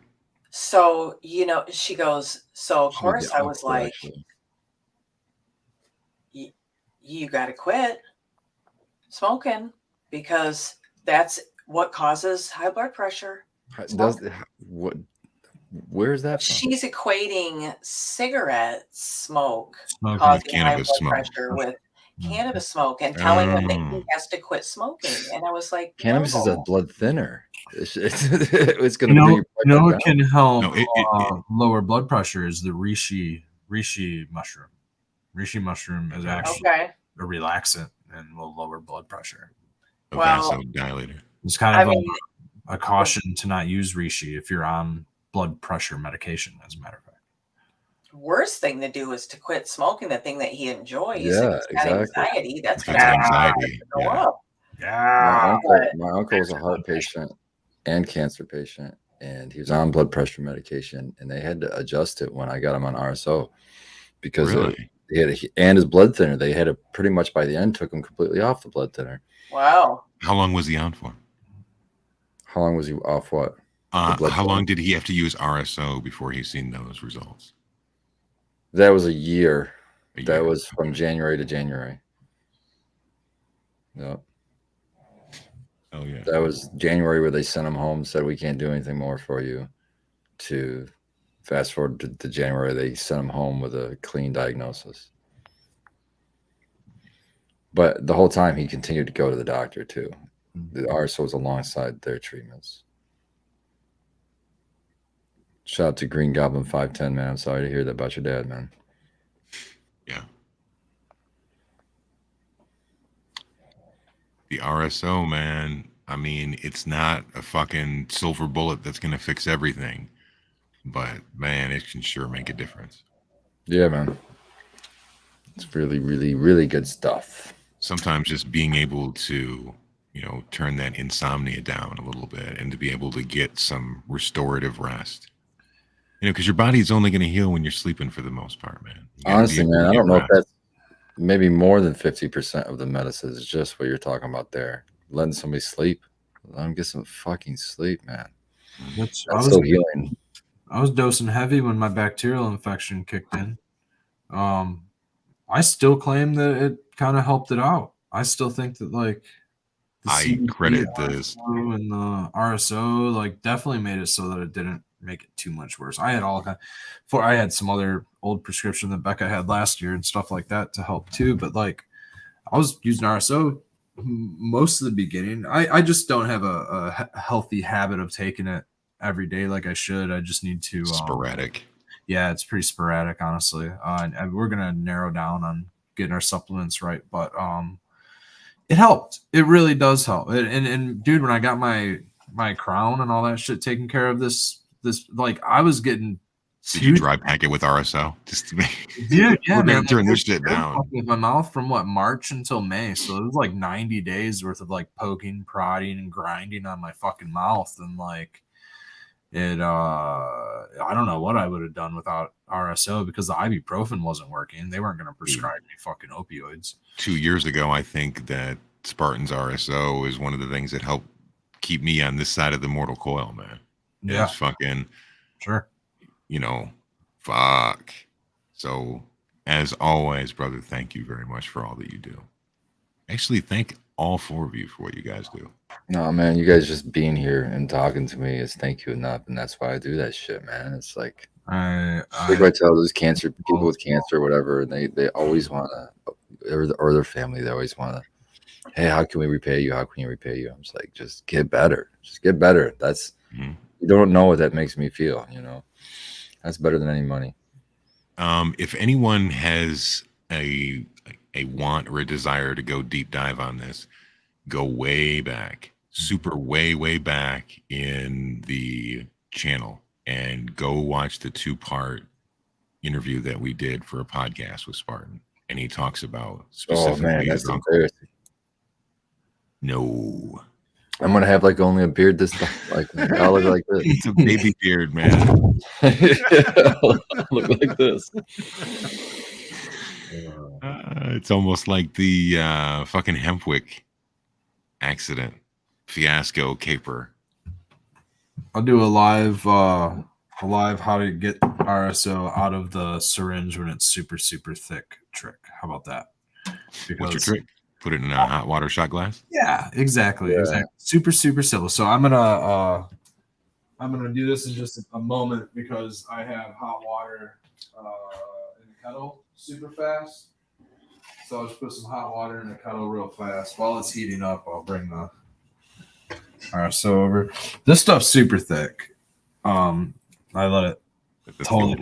I don't decarboxylate first, so it actually sits there and purges and decarbs on the plate, and so it gets super thick. If I push on this and try to get anything out while it's cool, I could get something out, but then it's gonna sit there and continue to squeeze out for like the next 10 minutes, because I added like back pressure to now it. your dosage is 3 times bigger than you intended because you can't let that shit go to waste and you can't repack. Yeah. So. What am I gonna do with all this stuff? Becca, come here, share. Oh shit, you're way out there. You can't. Try it. Reach through the screen. Reach the other way. The other way.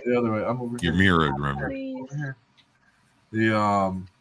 But yeah, I'll take a simple like coffee mug, and then I'll take the hot water and I'll put some hot water in it, and then I'll just set it in there for 30 seconds. I'll leave the cap on. I'll take the cap off.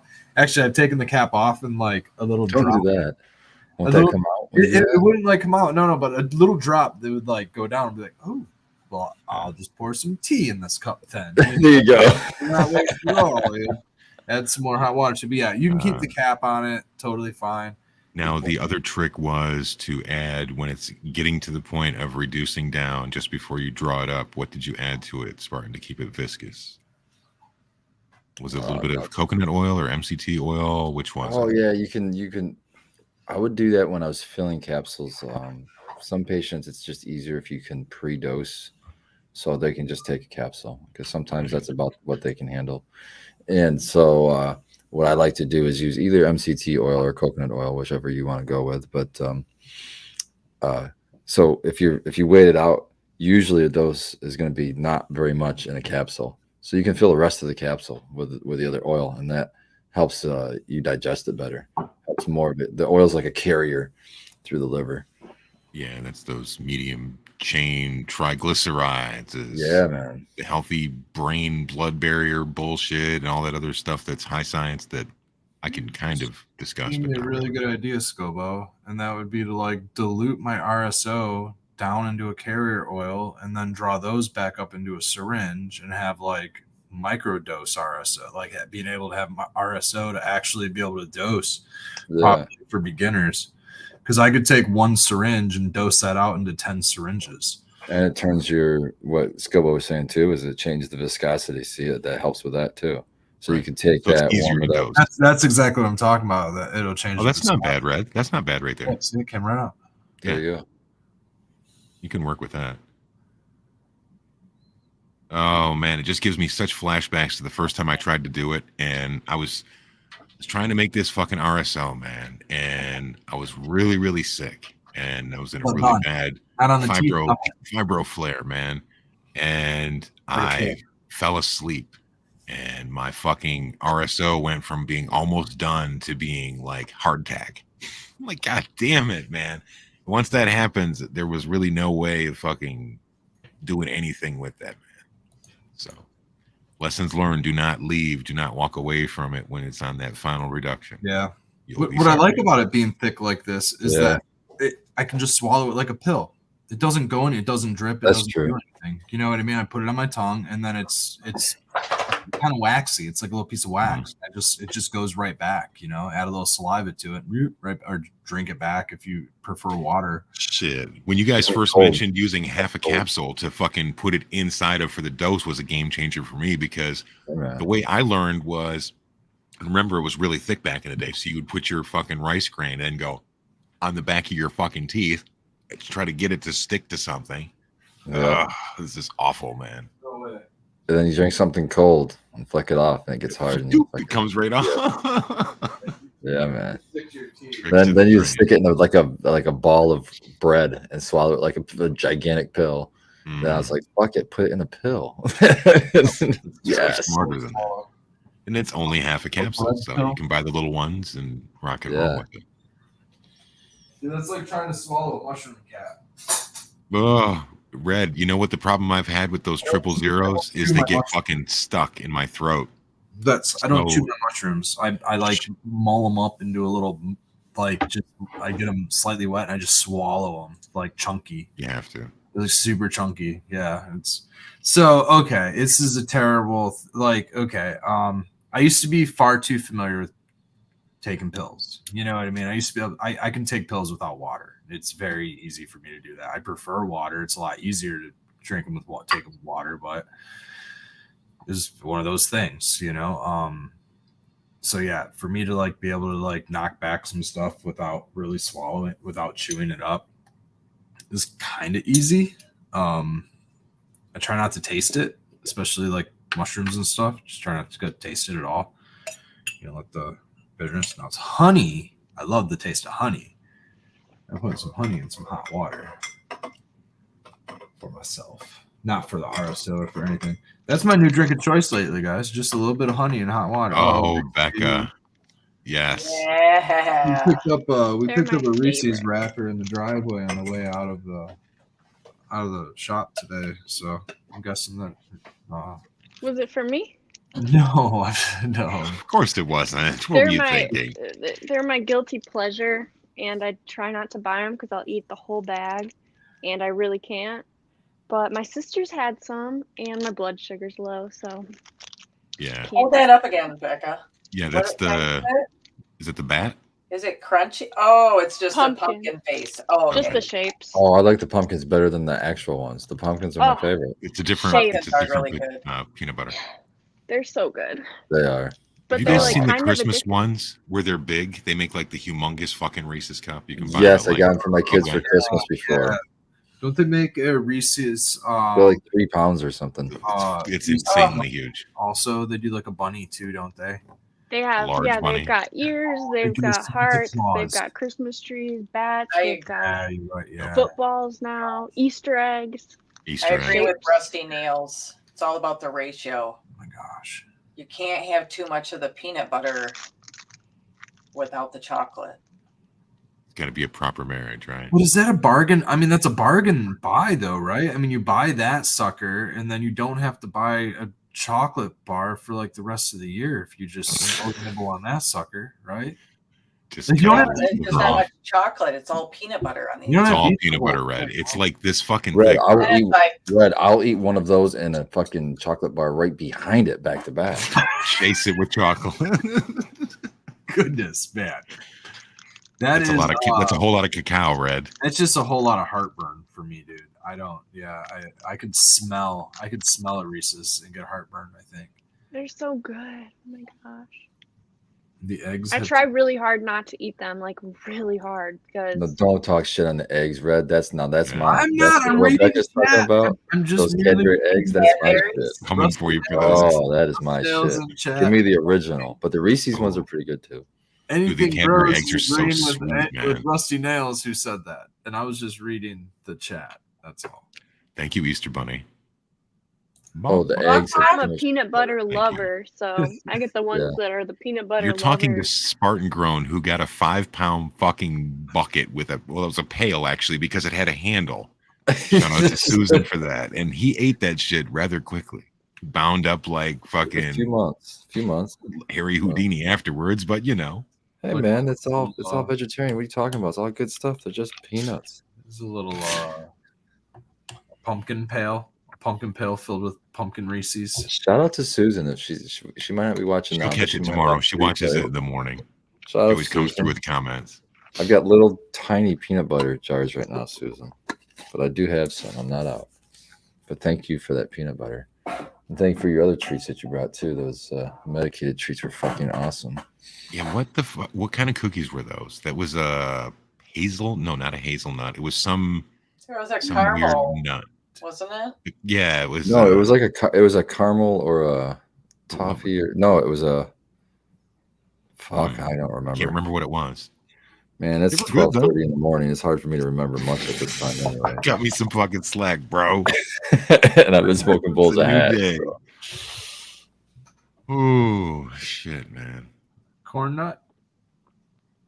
Corn nut. Those things are crazy. Corn nuts. Corn nut. Corn nuts. Barbecue corn nuts. They're Corn like nut. corn kernels, but they're like Yeah. taste like nuts. They're like Like nuts. air fried or something. Yeah, I think they're air fried. But what about the popcorn tins? The three. I don't touch popcorn, but the corn nuts I love. You don't like popcorn or I don't just like it. caramel? I don't like it in my mouth. It sticks in my teeth, and it's just a mat. Fuck that shit. Dude, you know my crown, my busted tooth is from popcorn. with- Oh man, See? That too. You get a kernel. Yeah, fuck all yeah, that. half my fucking Wow. molar, dude, and I rocked that Ugh. half a molar for Ryan says 4 toothbreakers right in the fucking 3 or chat. 4 years, dude. Yeah, dude. Popcorn, man, gnarly toothbreakers. Toffee. I Toffee. love popcorn. Toffee pulled my crown right off. I man. was just Mm. thinking about that. I need to be conscious of that because that sounds really good. Dude, be careful because I was like, toffee. Laffy Taffy. Daddy Red Son of said a bitch. Daddy Red's got some hilarious stories because he has himself a handful of top and bottom, and he did the same. He was in the middle of the woods and he got his mouth like stuck together by some fucking candy, and he couldn't take his teeth apart, or else he was gonna rip all his teeth out.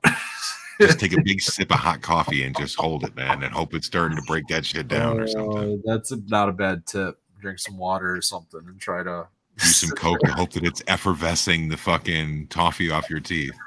Hope you don't have. Everyone spray it with a hose with his lips open. Oh my gosh. You know, I just middle agree. of the Frozen woods. Gardens. Our chocolate does suck. Our chocolate is terrible. It really is. As Sequence calls it, Hershey's. puke terps. Oh yeah. He That's- said- This is where we Hershey's need baked here. We can vomit. get baked to go off for 10 minutes about This chocolate. bullshit. I'm talking about you get some Brock's chocolate stars, and that's some good ass chocolate. No. Chocolate You get the star. good dark. I like getting the pure cacao, man. That 99. Same, Red. No, I don't like that. I don't like the high number. Darker the better. Cow. You just When like you get into 90% though, it's like Hell an yeah. acquired taste. Obviously, The math so much Yeah. better, man. A 500 milligram bar is almost 500 milligrams of cacao. You know what I mean? It's like just barely a 0.1% off. You know, it's right there on the fucking thing. You can do the math. I can weigh out my nugget and say this is this much cacao that I want to medicate with. And That's then good. you It's feel not good a sweet about tooth eating thing. it. Right. It's not about it being sweet. I feel right? good about eating a It's not fucking sweet at candy all. bar. What do you mean? It's not sweet. Because It's No got guilt trips here, bro. antioxidants. The darker Exactly. it is, the more antioxidants they and have. the theobromine and Antioxidants, yeah. antioxidants, the theobromine too, because that's a stimulant like You caffeine. got to watch out for theobromine because that is what the part of the chocolate that is toxic to dogs. Yes. So just as a quick thing, you have to realize that there are different levels of theobromine in chocolates. baking chocolate has the highest, dark chocolate's in the 90%. Those can be fatal to very small dogs. And even if it's not, it's going to make your dog extremely ill and you're going to have to clean it up. And And if instead of you're- yelling at the dog, go to the mirror, look in it, and yell at your damn self for leaving shit laying around that the dog got into. Yeah, we had a dog that almost died when he got into a Easter bunny, of course. Chocolate. Yep. The big one, right? Yeah, Yep. of course. And you know, but that's it. It has theobromide in it, and it's a stimulant, very similar to caffeine. But it's loaded with antioxidants, and yeah, dark chocolate's really, really good for you. But there's also synergistic effects between dark chocolate and cannabis, and your endocannabinoid system, and dark chocolate and cannabis, and the synergy between that and theobromide and mushrooms like lion's mane mushroom and theobromide and So we should make psilocybin chocolate lion's mane psilocybin candy bars with with a little bit with of reishi in them. a little bit of CBD, reishi. Yeah, dude, that'd be all of You that. want that as mushroom extract. You don't want the mushroom bodies in that. That's why all of those plant medicines are so good in combination, and they're kind of there's like elixirs that kind of utilize all of those together. I think we should make RSO, psilocybin, reishi, lion's mane, fucking chocolates. Just make them separately. And you want to make some? Go ahead. But Dude, I'm telling you, a reason to slap them all together like that. You make some homemade applesauce, right? We're back to the applesauce again. Man, my grandma made the best homemade applesauce. Yeah. Add cinnamon, right? Add cinnamon because So that's going to good. increase your metabolism. All right. Now the applesauce, you already have citric acid going on in there with the apples, right? It's a little bit of citric acid going on in there.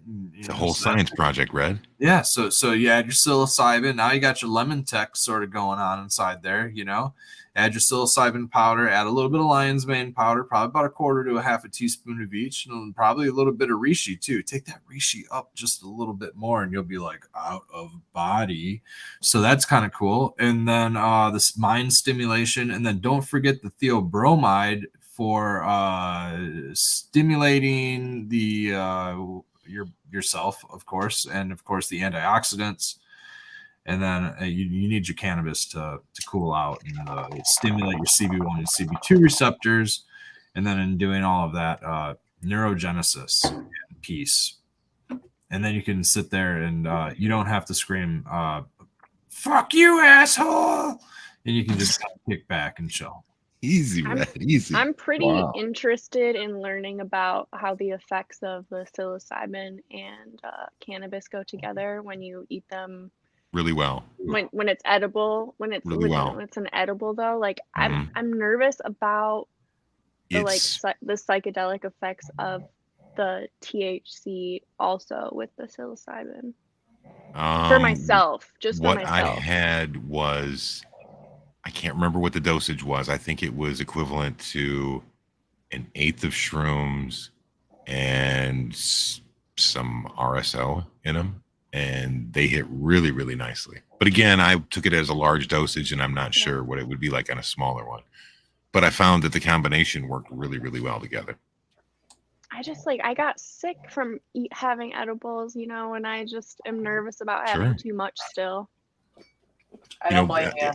I read I could about do like people. 50. I could do like 50 milligrams before bed, and that's it. But I'm like too nervous to have any more than that. People that tell me they did like 500 milligrams and stuff, like on a lark, and that's not what their typical dosage is. I'm just like, oh, dude, you might be in for a rough fucking evening, man. Like that shit can get real itchy on you and fucking get that paranoia going. What are you talking about? What? Which mushroom are you talking about? Me? Psilocybin. Is that the one? Just you said it's 500 milligrams, Scobo. So I was wondering if you were talking about. No, I was talking 500 milligrams of cannabis, THC. Oh, cannabis, THC. So, like, if you're not used to, because most people, like, when you're starting off, really, 25 milligrams is probably going to be your sweet Too spot. much. It's probably too much if you're starting out. Way too much, probably. You think 12 milligrams? Skibble, that's 5 gummies for mom out there. No, mom, they're not. mom's hitting the Most, floor with a half a gummy. I thought most gummies were like 12. 10 milligram. No, Okay. halfers. Yeah. I have a friend that smokes 2.5 like gummies. a lot all day, and he still only takes like It's a not the same. 10 Yeah. milligram. Yeah, That's cool. It's different for sure. Yeah. Yeah. I also Just think Packages are what, nervous. 100 is usually a typical package Yeah, but size that you're it's seeing. distillate. Nobody talks about that behind the counter at the shops. It's distillate. I think it's hitting you way different than a full spectrum RSO is hitting.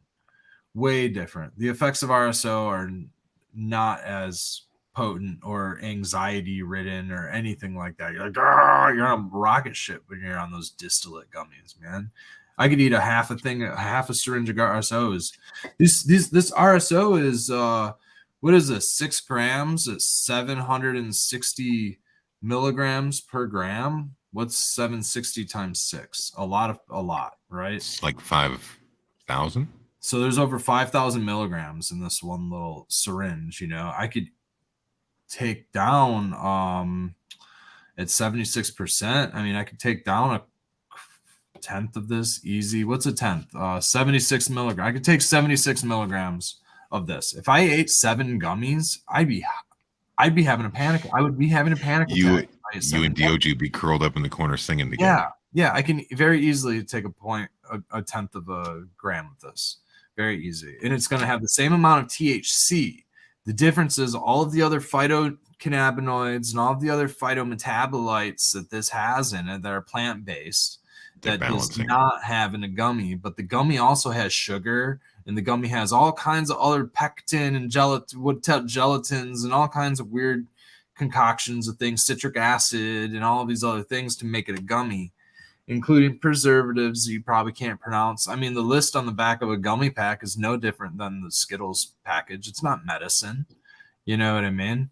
Yeah. This is medicine. Are you reading? Are you reading chat? Chat has some horror stories on getting a little overzealous with the dosages on edibles. Dude, I'm scarred for a while. I'll just say that. Yeah. I bet. It's like And drinking too much. Yeah, but Bingo. I'll still have the edibles and they still help so much. But I'm just sometimes I get like nervous with we only really microdose like mini dose, you know, so I worry about it just becoming like overwhelming. That's what I don't like. What's your like dosage? Are you cutting a 10 milligram in half? No. I'll have like 50 milligrams before bed if I have an edible. That's a really decent fucking dosage right there. That would put me to sleep too. Yeah, that's a high dose. Yeah, that like keeps me asleep all night though, but I couldn't take that like during the day. For sure. Get up in the morning and take fucking 50 just to jumpstart the day. Spartan used to do this shit when he worked at Mitten Canigo. He would get up and take fucking RSO in the morning before work, RSO right? is just such a different thing, though. We're talking about the difference between RSO. She's talking about distillate gummies. I don't eat distillate gummies. You're talking about gummies. Yeah, I'm talking about edibles. Are they general gummies? Oh, like a Spartan cookie? Yeah, I don't know if I'd take a Spartan cookie before. I'd take RSO before a cookie, probably. I mean, well, I'm just thinking about what we have. Really? I mean, most cookies are way more narcotic to me. I can fight through RSO, but not fucking cookies. Thinking about Fragoli it's an acquired battle right there, my friend. It's a completely different mechanism.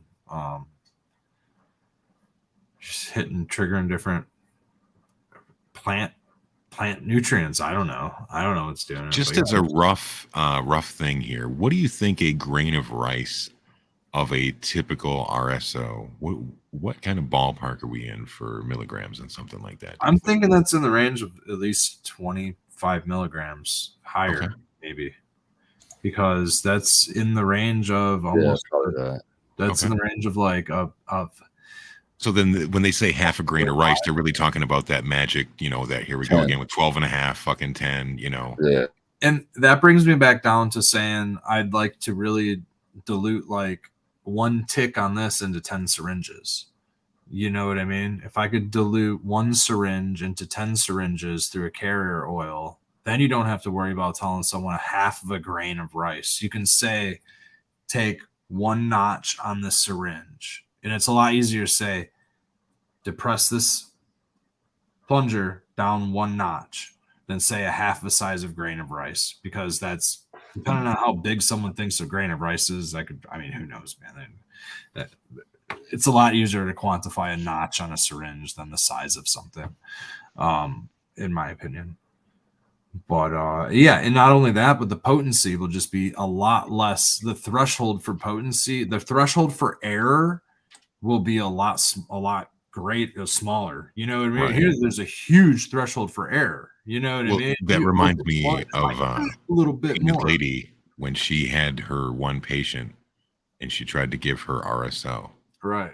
one time, and it was a really not good experience. And I think that dose should have been diluted into like 10 or even 20 and try like even microdosing that in starting, because just to give the body a chance to build a small little tolerance to it without them even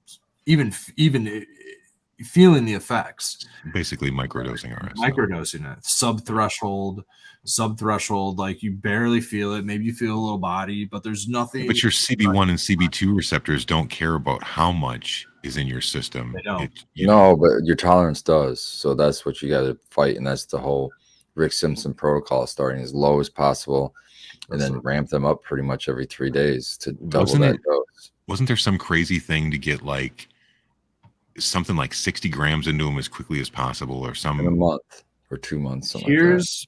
Here's how titrating can work, though. If you stayed sub-threshold and continually doubled your dose and still didn't feel that dose, that's just like saying I can eat a half a gram of mushrooms and not feel it, because I titrate microdosing. I'm constantly titrating the microdose. Very similar to how we can eat a full gram of RSO and not feel it. Which smoke joints all day long and not get blown out. Smoke joints all day long and not feel it. You know what I mean? It's the exact same mechanism that does that. It's the tolerance. And what you can do is you get there. It just takes a really, really long time. You know what I mean? To say that I can eat a half. This is years worth of experience eating a gram of mushrooms in a day and not feeling anything. You know what I mean? Or eating a gram of RSO and not feeling anything, where anybody else. And if I ate 2 grams, yeah, maybe I'd feel something. I don't know. I think the body is just well tolerated to it. You can just keep kind of dabbing on the RSO, and it doesn't get as intense as, like I said, distillate gets, or something like that. Something without all of the other mechanisms pushing and pulling. I think that there's. It's just hard when you're trying to come into cannabis to learn how to do this. There's so many different methods of usage. And your mileage may vary, you know what I mean? You may find that you like one thing versus another, and or what your availability is. If you're in a prohibition land, you're probably not going to find that many people that are going to have some of these things, and you're going to have to, do your own work, where you either take your B and C buds and your trim and use a trim tray and dry sift it, and do what you got to do, but definitely try to make sure that you are keeping your endocannabinoid system satiated. Oh, if you're not stoned by this point in the program, you're not trying very hard. Or you just Person Garden says that's why it's best to wait 3 months before being a fun guy again. No, that's the truth. 3 months is a long time, but it's different for everyone. I've never tried to do large doses back to back. I always tried to take like a week off, 2 weeks sometimes. Sometimes you're processing the shit for at least that long too, so you don't feel the need to dive back in at that rate. But to each their own, Yeah, you won't. The mushrooms will. There are no maps of these lands that you travel. There's if you take like a half a gram now and expect in like 3 hours, you're like, oh, I'm feeling good. I think I'll up my dose. Well, that dose is already starting to wear off. By the time that second dose even kicks in, you better double Chasing your the dragon dose. Yeah, I mean, because you're gonna have a tolerance immediately, and you need to almost double your dose to feel anything. That's how psychedelics work. Cannabis doesn't seem to work that fast as far as tolerance, which I think is kind of nice, because it allows us to still take small amounts of the medicine and still have an effective dose from it. But in my opinion, you don't always have to actually feel it for it to have an effective to have an effect, or for the dose to have an effect. You don't have to take a dose that For you it to actually, be efficacious. yeah, because it's going to do That's why people stop CBD so much. They Yeah. don't keep at it because they don't feel anything. They're always expecting to feel something, Yeah, they're all expecting. but it's what's going on inside. I don't feel the way water, like water doesn't make me feel any given way, but I know that it's gonna, prolong my health if I drink it. So I drink water. Doesn't make me feel any special way. Keeps you looking youthful, Red. It gives you that youthful glow. Hydration. Is it a bare necessity? I think the CBD is a bare necessity. I think that psilocybin is a bare necessity. I think all those things are necessities to our longevity. Certainly. Anything grows, says Skillbo, to use CBD to counter any of the anxiety from mushrooms. I haven't, but you could possibly, especially if you. I'll tell you the one story that I had anxiety with. It's pretty much the only time I've ever had it from cannabis. Was during Flank's Glenbang. Because we had a bunch of people over at Old Man's house at the barn for a party. We had a fuck ton of food, and so much of it was medicated. And so much of it was so good. Fucking, we had. I barely felt it. I don't know what you're talking about. Ooh, dude. I remember that I was like, man, I'm fucking feeling super fucking anxious. And I stepped outside, was having a cigarette. Old man came out. And I was talking to him, and he was like, bro, come on up to the house, man. I got this fucking CBD isolate, fucking dab you up, and you'll be straight. Shit. That fucking worked fantastic. And then other people came up and got the fucking dabs of the CBD too. I remember that, man. Made sure That's that it right there, Red. Made sure that I come prepared this time to Flank's Gling for you. You got it, right? I'll bring a little red cheddar jar of that, yeah. A whole 50 You can grams. dab that powder. You don't have to turn it Yeah, into. yeah. This is isolate. You could dab it. It's clean enough. Definitely clean enough. It's like 99% pure CBD. So that's an interesting question. I think Rose asked in chat, can you grow a tolerance to CBD like THC? One would think.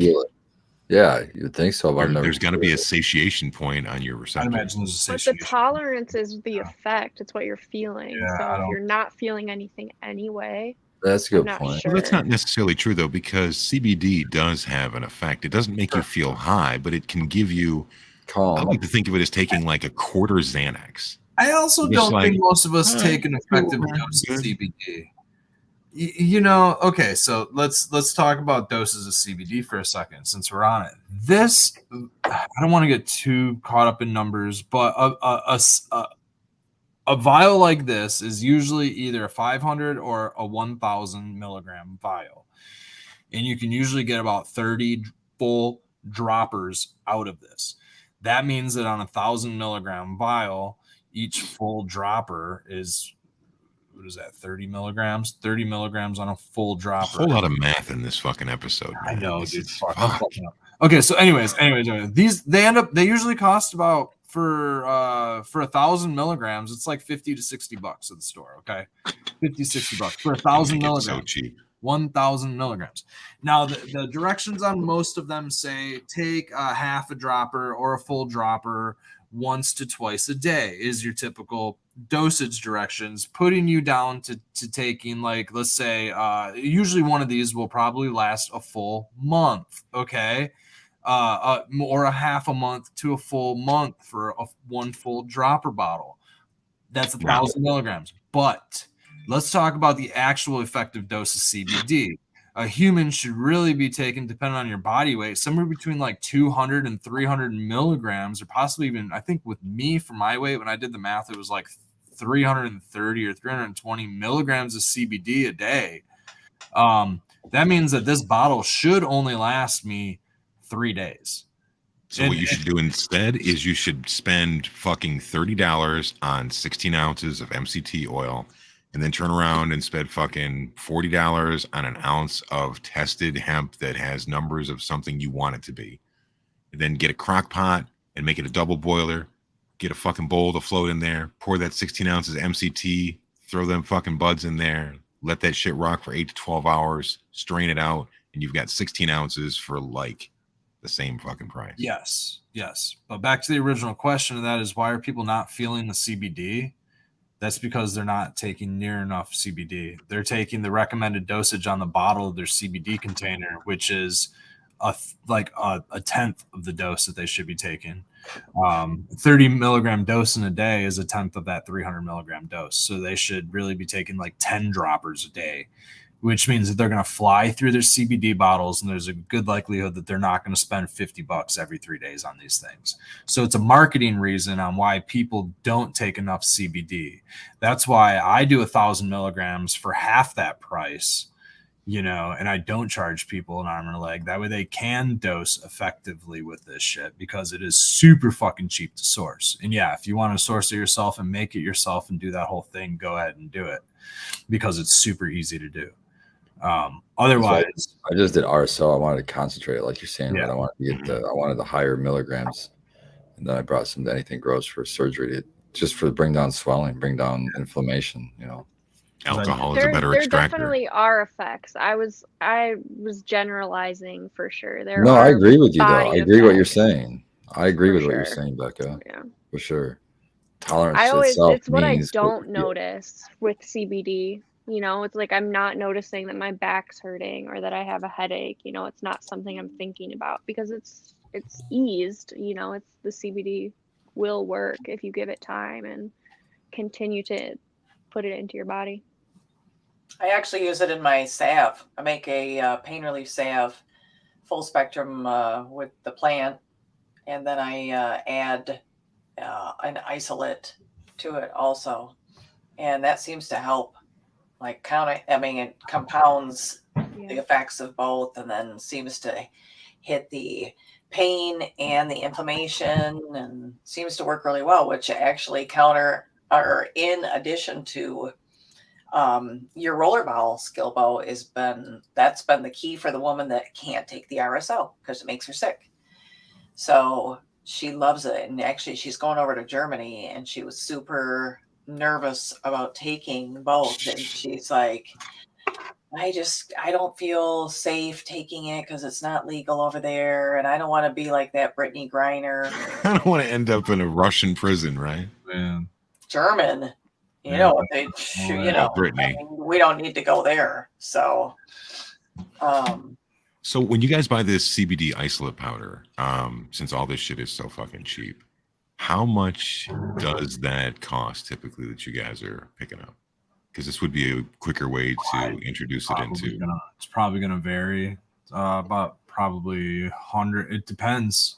Depends on if you can even get it for less than a kilo or a half kilo.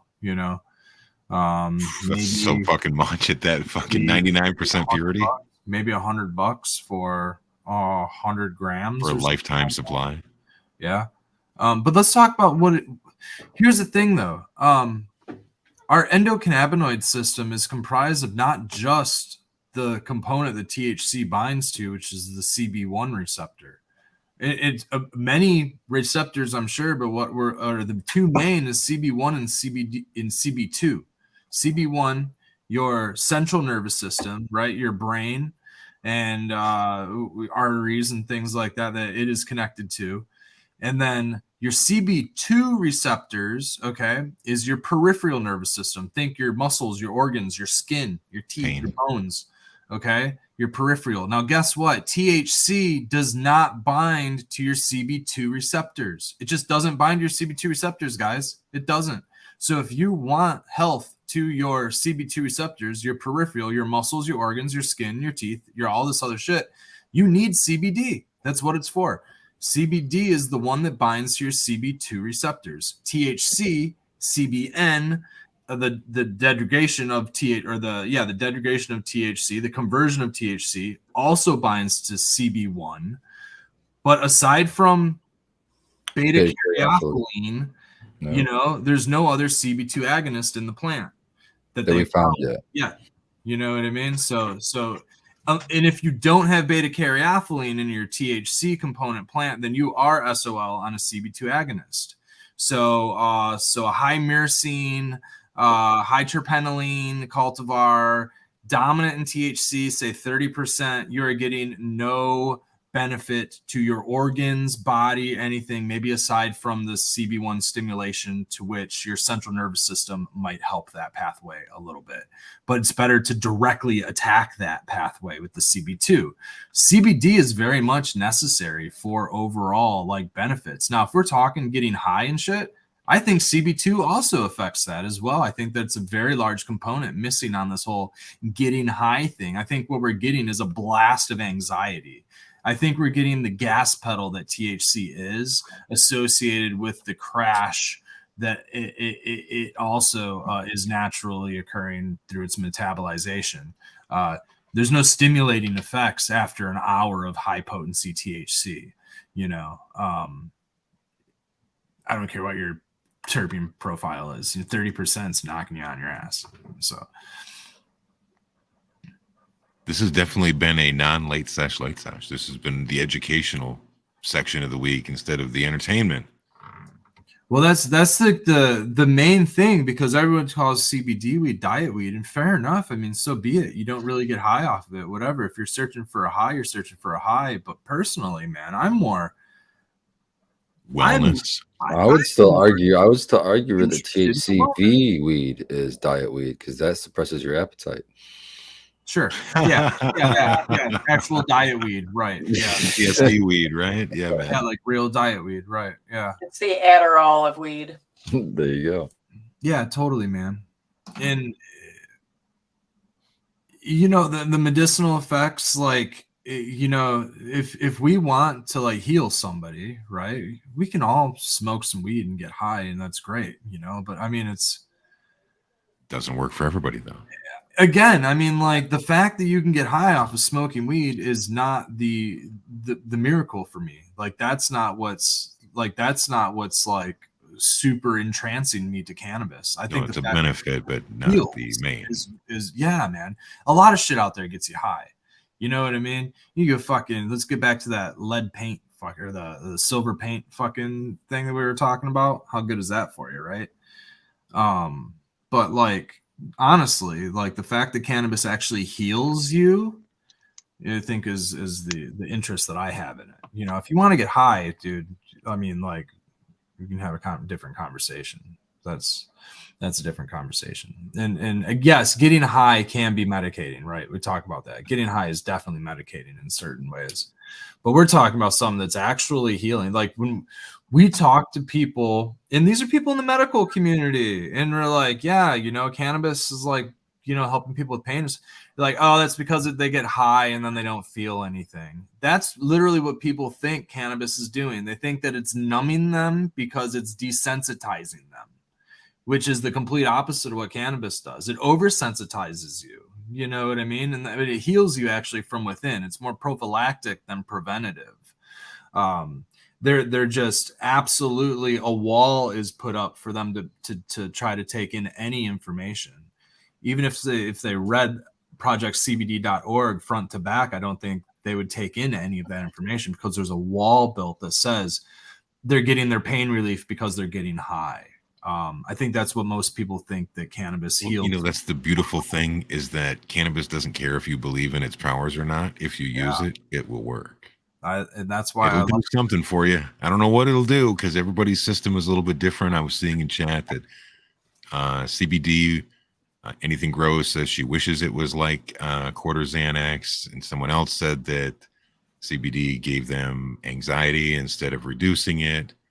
And, you know, I guess we can do the bright side. Look on the bright side is that just means that we have to try more varietals. Yeah. And keep looking for something that works well with us, and then to, you know, as growers, to be able to care for it and cultivate it. Think about all that CBD that's getting out of hemp fields with more than, you know, the known THC levels or something, and there's CBD going into an oil that's not isolate, and it actually has THC in it.